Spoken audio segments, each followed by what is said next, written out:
America's ocean, incomparable cradle of life. The ocean gives us food and fuel, wealth and health, places to play, places to work. But our demands of the ocean are expanding at an unprecedented rate. Today, we need our ocean more than ever, and never has the ocean more needed our help in return.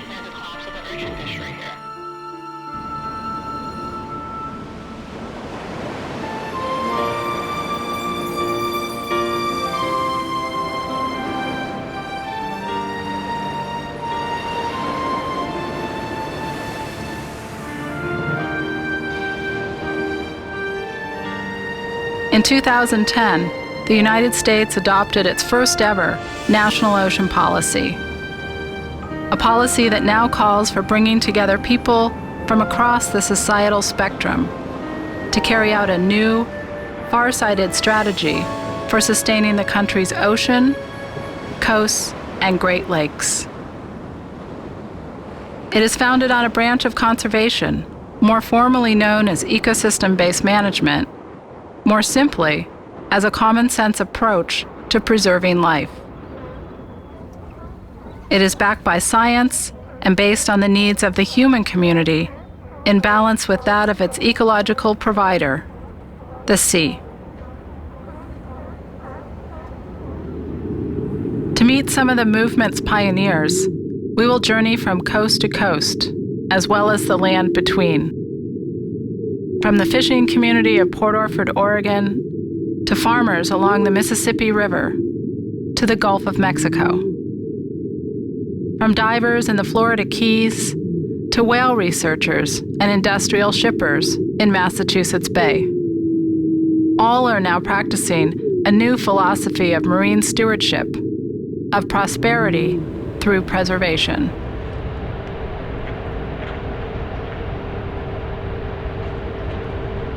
When Stellwagen Bank became a National Marine Sanctuary, it inherited a long and busy history of ocean commerce. And that has posed a growing challenge for the largest and oldest residents of Stellwagen. Some of the rarest whales in the world were dying in the shipping lanes of Boston Harbor.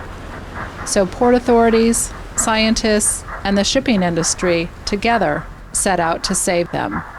There's more and more cargo ships going in different directions from overseas and up and down the coastline. There's a lot of recreational uses, there's commercial uses, a lot of demand for wind power to be done out on the ocean. We now have 2 offshore liquefied natural gas terminals off the coast of Boston. To save the whales, the first step was to determine the whales' locations, as well as the traveling routes of the ships.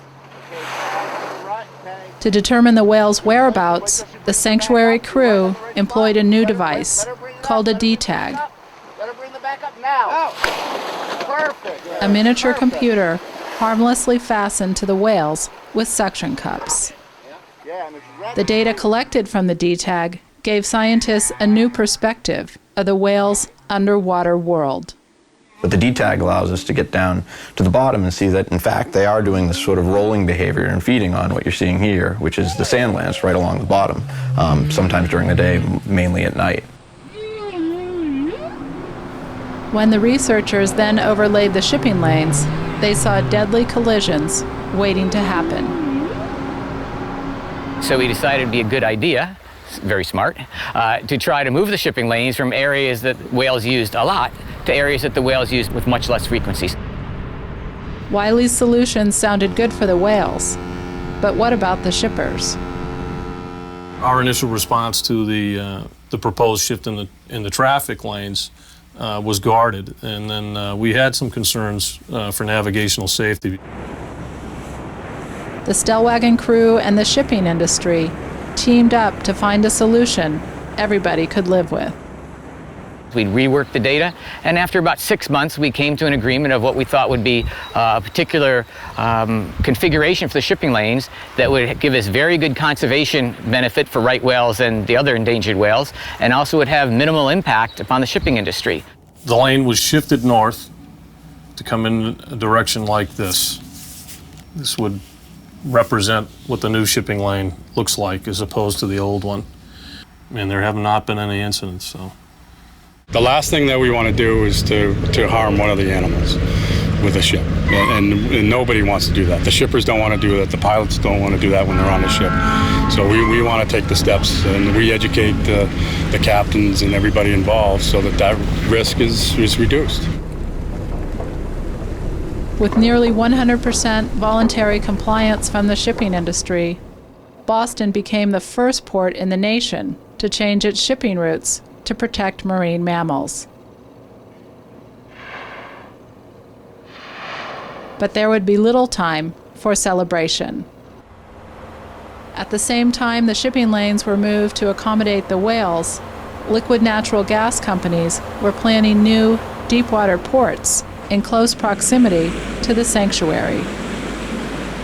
Well, Accelerate Energy looked at the market in the Northeast U.S. as far as there was a great energy need here, and we have a solution to bring an incremental supply of natural gas to the Northeast, and that's where we developed the Northeast Gateway Deepwater Port. So now we had in conflict a project that was very important for endangered whale conservation, and of course the LNG, very important to the nation for energy independence and security. We knew coming in that the whales would be an issue. So I got this phone call from these guys at Accelerate going, hey, you know what? Time is money. Every day we're not in the water. That's costing me $1 million, and people sitting around waiting to start building this terminal. Fix it. With energy executives and acoustical engineers and marine biologists all on board, the unlikely collaboration took to the water, developing the nation's first ever acoustic whale detection system. Right whales make this particular call called the right whale up call. It kind of goes whoop, and that's a call that they use for contacting each other. And this particular piece of equipment will record the sound of a right whale making that call. It shoots it up from the surface to a Iridium link to a satellite, downloads it to Cornell. Cornell then University Bioacoustic Lab then will identify it, yes, that is or that is not a right whale call. And then in this case, the LNG companies are notified that there's a whale in their path. We made it work. We can now listen to the ocean. We have a network of these buoys right in the middle of the shipping lanes. And these are positioned about 10 miles apart, so they overlap, and they can listen for whales throughout this area. As soon as the vessel enters the shipping lane, we reduce our speed to 12 knots or less. We put personnel on the bridge of the vessel, and they start generally scanning for marine mammals. I think all the people in that group came away being a little bit different as a result of the process. Certainly the conservationists and scientists could understand the industry point of view a little bit better. Certainly industry could understand the science better and the conservation need. So if we work together on something in the future, which I'm sure we will, I think it'll go about a bit easier.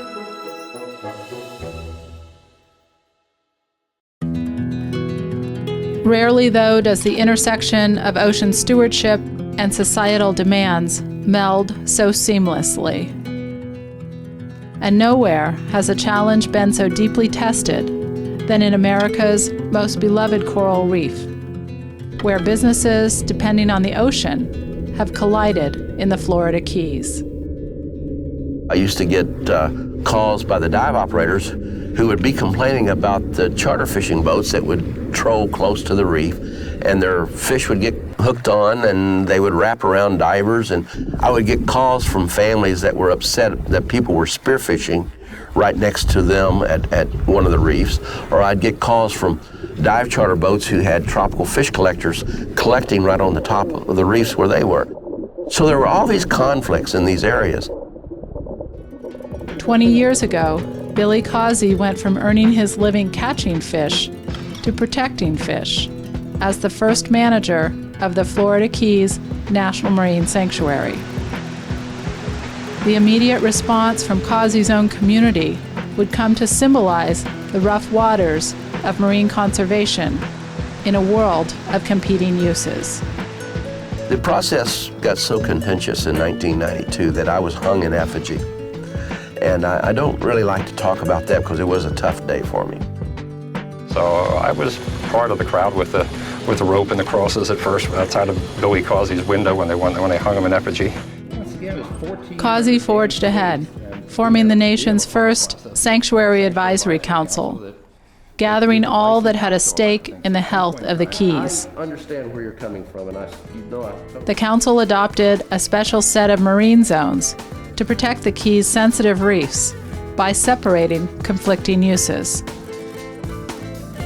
And ironically, in separating the people, it brought them together. It works out fine for us. I don't know any charter boat fishermen here that would say that the sanctuary preservation areas have hurt their business. I don't know anybody that would say that.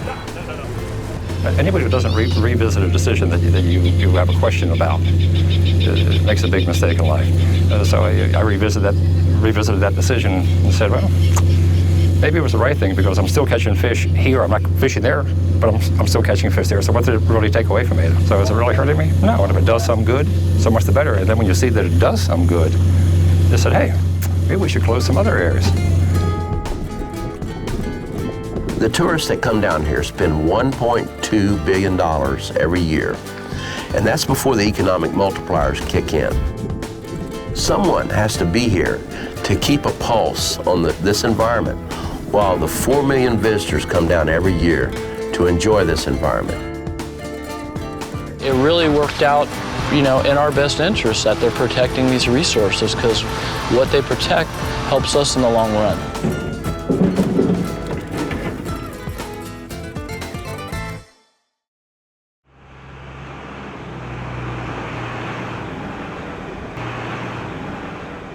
Some people say, well, what does Iowa have to do with the Gulf of Mexico or the ocean anyway?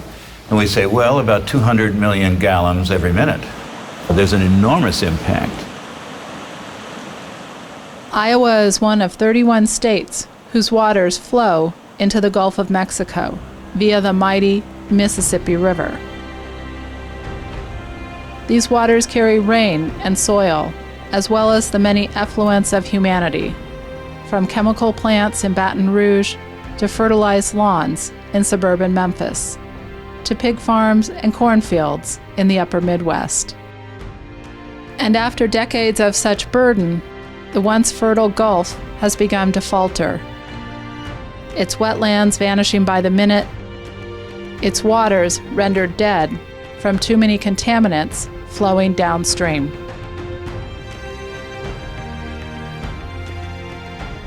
Realizing that one state alone cannot solve all of the Gulf's problems, the governors of the 5 Gulf states formed the Gulf of Mexico Alliance, a partnership that now extends into the Midwest.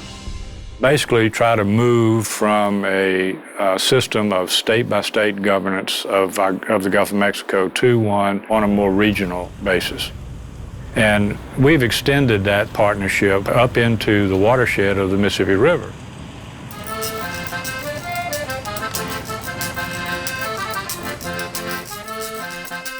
To witness firsthand what they were hoping to save, the Alliance invited a group of Iowa farmers on a fishing trip to the Gulf.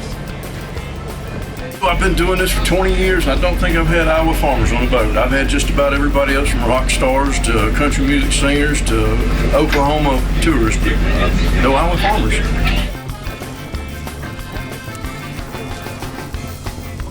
Taking the bait, but not taking the hook. I'm basically a fish out of water down here, aren't I? Interesting experience.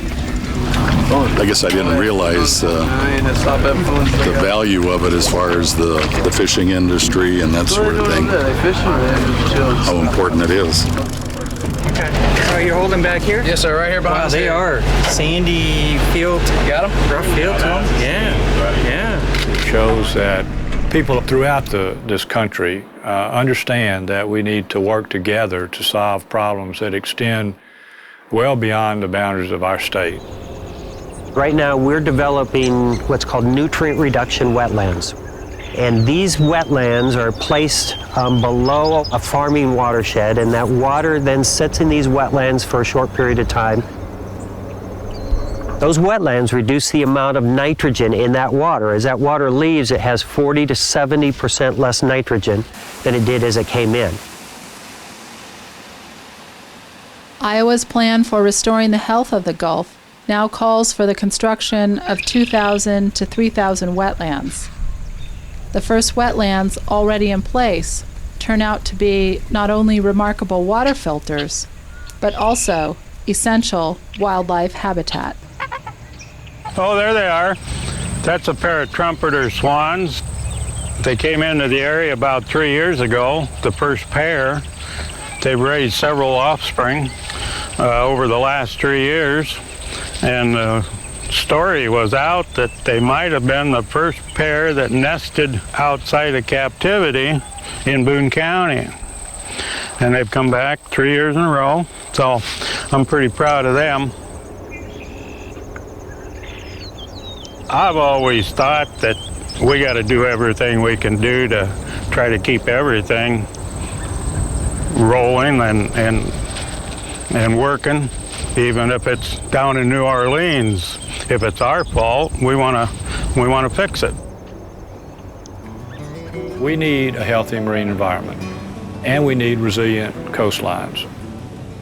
Increasing water quality, decreasing nutrient introduction, increasing and restoring and improving habitat function, all of those things build toward a healthy marine environment. And they don't need to come at the cost of economic development. I think it's very important that these issues are bipartisan, because we have elections that come and go, and we switch from Republican leadership to Democratic leadership, and these are not short-term issues, these are long-term issues, and these are issues that should be based on science. The health of our oceans, the health of our rivers, and certainly the health of our agriculture, I think, are bipartisan issues.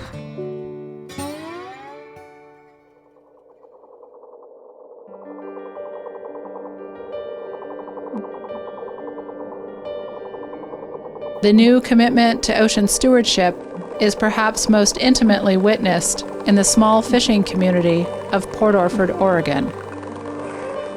Port Orford has developed a communal vision, protecting their marine habitat that sustains their fisheries. We needed to bury that tired old idea that loggers and fishing people and ranchers and environmentalists were on different sides. Those days are sort of over. It's clear that people from all of those different arenas can come together and make good things happen, and that's what's going on here. First of all, we designated a stewardship area, Port Orford Stewardship Area, which is basically our traditional fishing grounds. 90% of the fishing we do takes place within that economic range. So that's what really kind of started me down this road. I wanted to have some voice in our future here, instead of letting, other people tell us what our future is going to be. We wanted to be part of it. As in the Florida Keys, the fishermen of Port Orford realized that conservation was the key for their economic future. When they realize there's a problem, it's too late. Right. That's what always happens on all the fish. We'd like to address a problem and find out before and address it, so we don't have the problem. The fishermen took bold precautionary action.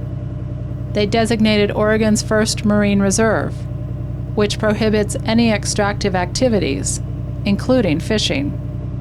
It's hard to lose that much of my personal income here. But I know it is the right thing, and I know down the road it's going to pay dividends. So here the fishermen have initiated more than a dozen local science projects, mapping the marine habitat here, analyzing the movements of rockfish, and undertaking the region's first survey for seaweeds. We've gotten more scientific study in the last 4 years than we've gotten all my lifetime down here. And we're going to get a lot more. That's the Marine Reserve. So right now we're sitting at the northwest corner of the reserve. So if you drew a line straight from here... This is a community-based effort, and I'm not aware of any successful effort that really meets the triple bottom line, that advances the economy and preserves community values and a way of life and our natural environment, that doesn't start at the community level with local buy-in. So I think what you've done here is truly remarkable, and is worth celebrating, and is worth sharing across our state and across the nation. We see clearly that jobs can go with conservation, that we can continue to fish, let's extract fish from the ocean, and do it right, and have a conservation ethic around how we fish, and still have our jobs and have our income for our families. The most vital lesson from these ocean pioneers is that their success or failure is ours. We are all, in essence, ocean pioneers, steering uncharted waters in a sea of rapid change. It will take all of us to turn the tide on ocean frontiers from coast to coast. A new way of thinking, a new way of living, in concert with the sea, in consideration of those yet to come. Now is your opportunity to get involved.